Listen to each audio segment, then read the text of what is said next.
अस्सलाम वालेकुम। I hope आप सब लोग ठीक होंगे और पिछला लेक्चर शायद आपको समझ आ गया होगा। आज जो हमारा टॉपिक है वो टॉपिक है factor affecting the rate of enzyme action. तो किसी भी एंजाइम की जो काम होता है उससे कुछ फैक्टर्स जो है ना वो अफेक्ट करते हैं। रेट ऑफ एंजाइम एक्शन पर कुछ फैक्टर अफेक्ट करते हैं और हर फैक्टर जो है ना केमिस्ट्री और शेप जो एंजाइम की है उसको चेंज कर देता है। हर फैक्टर जो भी फैक्टर अफेक्ट कर रहा है एंजाइम पे वो उसकी केमिस्ट्री और शेप को चेंज करता है और जो है ना इसको रेट ऑफ कैटालिसिस भी कहते हैं। एंजाइम एक्शन के रेट को कैटालिसिस भी कहते हैं। तो कुछ फैक्टर्स हैं जो एंजाइम के रेट ऑफ एक्शन पर रेट ऑफ एंजाइम एक्शन पर अफेक्ट करते हैं। उनमें जो हैं 4 फैक्टर्स आपकी बुक में बयान हुए हैं, उसकी डिटेल्स हैं, तो आज हम वो पढ़ेंगे। तो फर्स्ट जो है वो है एंजाइम कंसंट्रेशन और दूसरा सब्सट्रेट कंसंट्रेशन, थर्ड जो है वो टेम्परेचर और फोर्थ जो है वो है पीएच वैल्यू। फर्स्ट क्या है? फर्स्ट ये है कि एंजाइम कंसंट्रेशन क्या है और वो किस तरीके से इस पर एंजाइम एक्शन पर अफेक्ट करती है, रेट ऑफ एंजाइम एक्शन पर अफेक्ट करती है।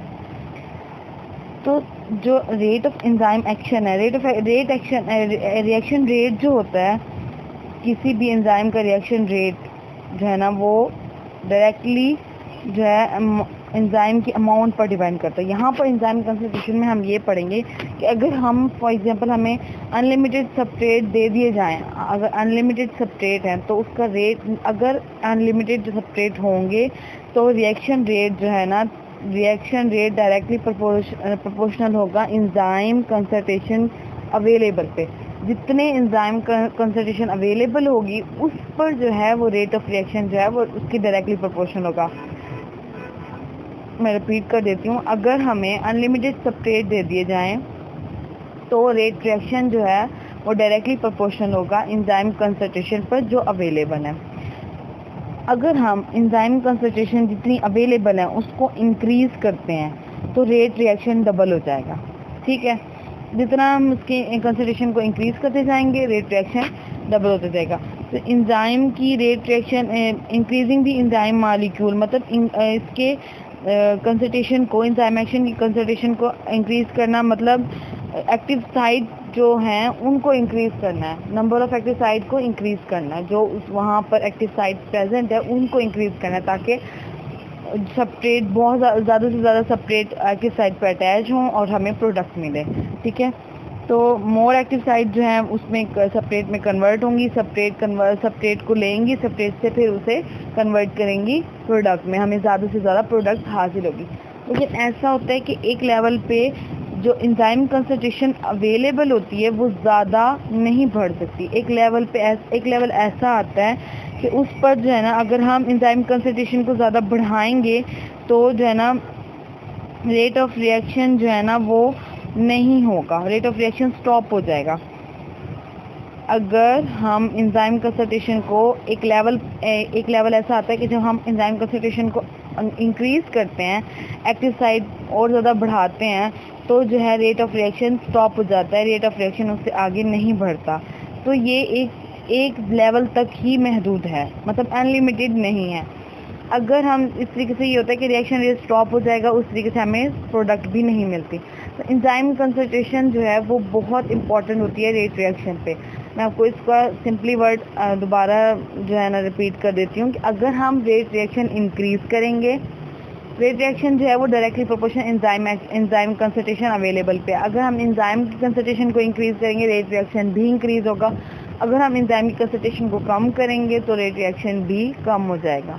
तो ये दोनों डायरेक्टली प्रोपोर्शनल होते हैं और इसके लिए कंडीशन ये है कि अनलिमिटेड सबस्ट्रेट होने चाहिए। अगर अनलिमिटेड सबस्ट्रेट नहीं है, लिमिटेड है, तो ये रेट रिएक्शन इंक्रीज नहीं होगा। इसलिए अनलिमिटेड सबस्ट्रेट होंगे, रेट रिएक्शन इंक्रीज होगा और रेट रिएक्शन डायरेक्टली प्रोपोर्शनल होगा एंजाइम कंसंट्रेशन अवेलेबल के। एंजाइम कंसंट्रेशन के को इंक्रीज करेंगे तो रेट रिएक्शन इंक्रीज होगा और आगे प्रोसीड होगा। सेकेंड आ जाता है सब्सट्रेट कंसंट्रेशन। सब्सट्रेट कंसंट्रेशन में अगर हम सब्सट्रेट की कंसंट्रेशन को लो रखते हैं तो रेट रिएक्शन जो है वो डायरेक्टली प्रोपोर्शनल होगा जो सब्सट्रेट अवेलेबल हैं उनके। अगर हम सब्सट्रेट की कंसंट्रेशन को लो कर देते हैं और फिर जो रेट रिएक्शन होगा वो डायरेक्टली प्रोपोर्शनल होगा उन सब्सट्रेट के जो अवेलेबल हैं, सिर्फ जो अवेलेबल हैं उन्हीं पे ही डिपेंड होगा, ज़्यादा नहीं होगा, क्योंकि हमने इसकी सब्सट्रेट की कंसंट्रेशन को लो रखा है। फॉर एग्जांपल कि अगर हम जो है सच है कि हम जो है एंजाइम को कांस्टेंट कर देते हैं और सब्सट्रेट लेवल को, मतलब सब्सट्रेट जो है फिर इंक्रीज़ कर देते, सब्सट्रेट की अमाउंट को इंक्रीज़ कर देते हैं, एक पॉइंट आएगा कि सब्सट्रेट की जो अमाउंट है वो जो है ना इंक्रीज़ नहीं करेगी रेट रिएक्शन को। ठीक है, जैसे कि फॉर एग्जांपल एंजाइम 10 हैं, अगर हम 10 एंजाइम ले लेते हैं, सब्सट्रेट हम 5 ले लेते हैं, तो वो सब्सट्रेट को इंक्रीज़ करेंगे 7 करेंगे, वो 10 एंजाइम है तो इसलिए एक्टिव साइट भी वो प्रोवाइड कर रहा है एंजाइम, तो सब्सट्रेट वो 7 एंजाइम के साथ रिएक्ट करके हमें प्रोडक्ट दे देगा। हम 8 पे आते हैं तो वो तब भी प्रोडक्ट देगा, हम 9 पे आते हैं तब भी वो प्रोडक्ट देगा, हम 10 पे आते हैं तब भी वो प्रोडक्ट देगा, लेकिन हम 12 पे आते हैं तो उस लेवल पे वो प्रोडक्ट नहीं देगा क्योंकि एंजाइम है ही नहीं, तो सब्सट्रेट रिएक्ट किसके साथ करेगा।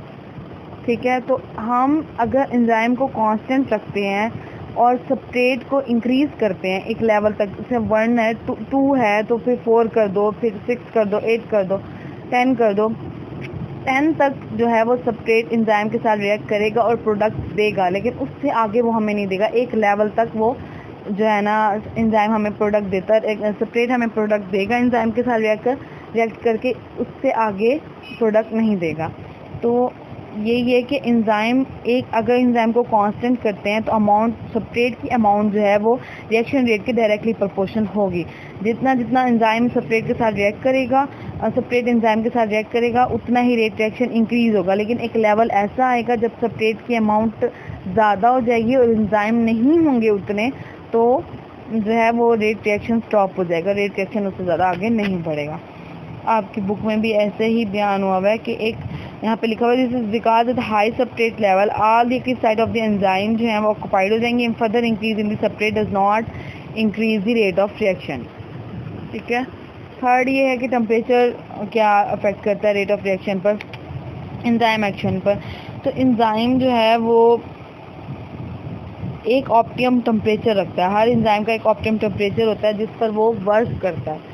अगर उस टेम्परेचर से एंजाइम का वो टेम्परेचर जो मैक्सिमम है, जो ऑप्टिमम टेम्परेचर है, उससे अगर वो इंक्रीज़ हो जाता है तो एंजाइम डीनेचर हो जाएगा, और कम होगा तो तब भी एंजाइम डीनेचर हो जाएगा। जैसे हमारी बॉडी जो है, हमारी बॉडी का ऑप्टिमम टेम्परेचर 37 डिग्री सेंटीग्रेड है, अगर ये 38 हो जाता है, 41 हो जाता है, 42 हो जाता है, तो हमारी जो है डेथ हो जाती है। हम लोग इससे ज़्यादा सर्वाइव नहीं कर सकते। 37 हमारा बॉडी टेम्परेचर है, उसको मेंटेन करना हमारे जिस्म में मौजूद एंजाइम की जिम्मेदारी है, तो उसको एंजाइम जो है वो मेंटेन रखते हैं।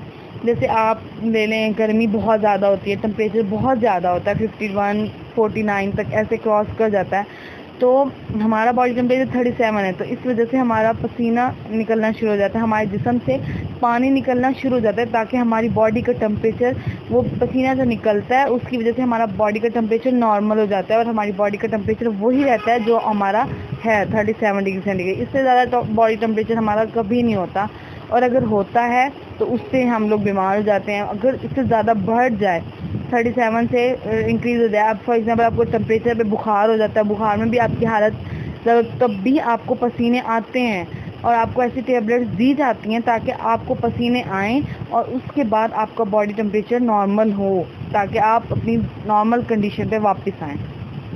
तो ऑप्टिमम टेम्परेचर हर एंजाइम का स्पेसिफिक होता है, और एंजाइम उसी ऑप्टिमम टेम्परेचर पे वर्क करता है। फॉर एग्जांपल कि जैसे हीट होती है, वो एक्टिवेशन एनर्जी हमें प्रोवाइड करती है, और एक्टिवेशन एनर्जी जो है ना वो केमिकल रिएक्शन को एक्सेलरेट करती है एट हाई टेम्परेचर पर। तो एक्टिवेशन एनर्जी केमिकल रिएक्शंस को प्रोसीड करती है आगे। हीट जो है वो काइनेटिक एनर्जी भी प्रोवाइड करती है फॉर रिएक्टिंग मालिक्यूल्स जो होते हैं उनके लिए काइनेटिक एनर्जी प्रोवाइड करती है हीट। जब काइनेटिक एनर्जी जो है वो प्रोवाइड होगी रिएक्टिंग मालिक्यूल्स को, तो रिएक्टेंट्स जो होते हैं वो क्विकली मूव करेंगे और क्लेयन इनमें बहुत ज़्यादा इंक्रीज हो जाएगी। Heat kinetic energy provide heat जो है काइनेटिक एनर्जी प्रोवाइड करेगी। काइनेटिक एनर्जी की वजह से रिएक्टिंग मॉलिक्यूल एक दूसरे के साथ क्लेयन कोलाइड होंगे और कोलाइड करने से जो है ना हीट एनर्जी इंक्रीज होगी। हीट एनर्जी इंक्रीज होगी तो vibration among the reacting molecules increase होगी। उसकी वजह से जो है ना वाइब्रेशन ऑफ एटम जो है जो एंजाइम मॉलिक्यूल बनाएंगे उनके दरमियान एंजाइम मॉलिक्यूल जो बना रहे हैं रिएक्टिंग मॉलिक्यूल्स उनके दरमियान वाइब्रेशन इंक्रीज हो जाएगी। लेकिन एक लिमिट होगी। अगर जो है ये वाइब्रेशन एक वक्त नॉर्मल वाइब्रेशन होगी तो तब तक तो एंजाइम मॉलिक्यूल्स बनते रहेंगे। लेकिन एक वक्त आएगा जब अगर ये वाइब्रेशन बहुत ज़्यादा हो गई तो एंजाइम डीनेचर होना शुरू हो जाएंगे। उसके बाद एंजाइम वर्क नहीं करेगा। तो हर चीज़ का एक मैक्सिमम ऑप्टिमम टेम्परेचर होता है। हर एंजाइम का ऑप्टिमम टेम्परेचर होता है, उस पे ही एंजाइम वर्क करता है। अगर वो ऑप्टिमम टेम्परेचर ना हो, उससे ज़्यादा बढ़ जाए, उससे कम हो जाए तो एंजाइम डीनेचर होना शुरू हो जाता है और वो वर्क नहीं करता। इसी तरीके से आगे आप लोगों के बुक में ग्राफ दिया गया है जिसमें एक साइड पे रेट रिएक्शन है, एक साइड पे टेम्परेचर है,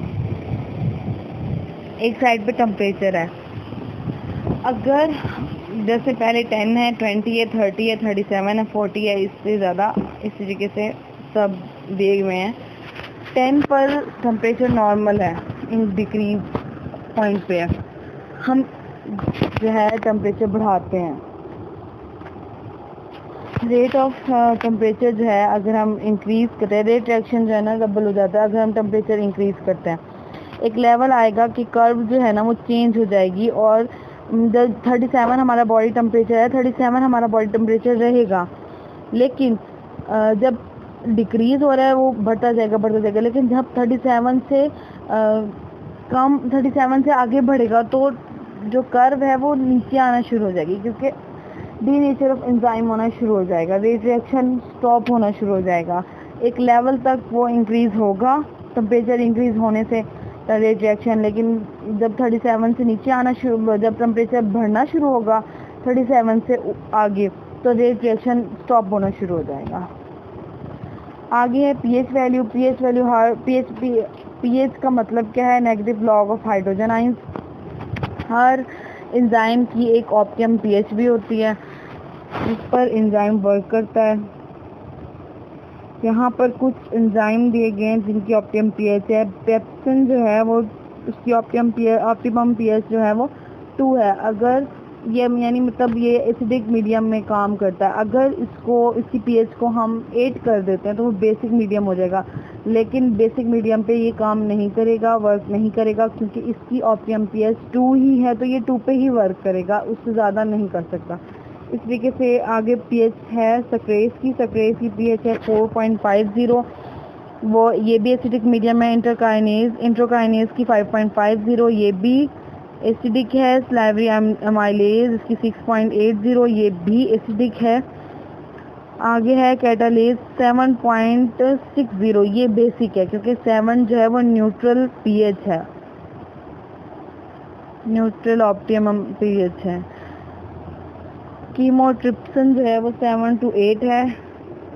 उसके बाद आ जाता है पैंक्रियाटिक लाइपेज। उसके बाद है आर्जिनेस, उसकी 9.70 है। आर्जिनेस जो है वो यूरिया लाइफ साइकिल में यूज़ होता है, उसकी पीएच है 9.70। अब ये जो पीएच वाली टेबल है ये आपको लाजमी याद करनी है क्योंकि ये जो है MCAT के पेपर में टेस्ट में मतलब जो एंट्री टेस्ट होता है, एंट्री टेस्ट में इससे रिलेटेड जो है वो पॉइंट्स आते हैं। इनमें से कोई एक ना एक पीएच जो है पूछी जाती है, किसी भी एंजाइम की एक ऑप्टिमम पीएच पूछी जाती है। अब इसमें ये है कि अगर जो एक एंजाइम जो है वो अमाइनो एसिड रखता है, अमाइनो एसिड जो है वो एक्टिव साइट पर प्रेजेंट होते हैं, तो आयोनाइजेशन अगर हम पीएच को इंक्रीज कर दें, मतलब पीएच चेंज हो जाए, किसी भी एंजाइम की पीएच चेंज होती है तो अमाइनो एसिड की आयोनाइजेशन जो है ना वो डिस्टर्ब हो जाएगी।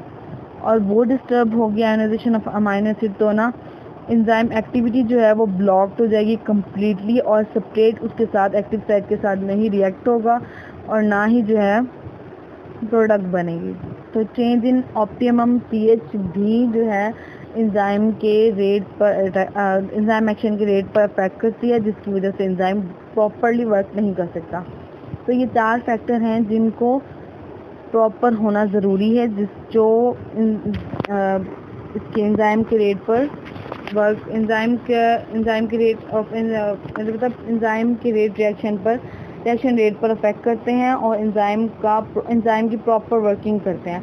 अगर इससे जो है optimum enzyme concentration, substrate concentration एक लेवल तक होती है, अगर उससे इंक्रीज हो जाए तो एंजाइम डीनेचर होना शुरू हो जाता है। इसी तरीके से टेम्परेचर और पीएच भी ये एक नॉर्मल वैल्यू तक हो, नॉर्मल रेंज तक हो तो एंजाइम प्रॉपर वर्किंग करेगा। अगर इससे कम और ज़्यादा हो जाता है तो एंजाइम प्रॉपर वर्किंग नहीं करेगा।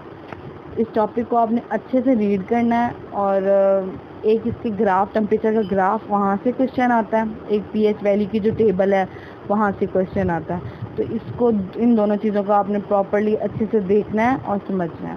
Thank you so much.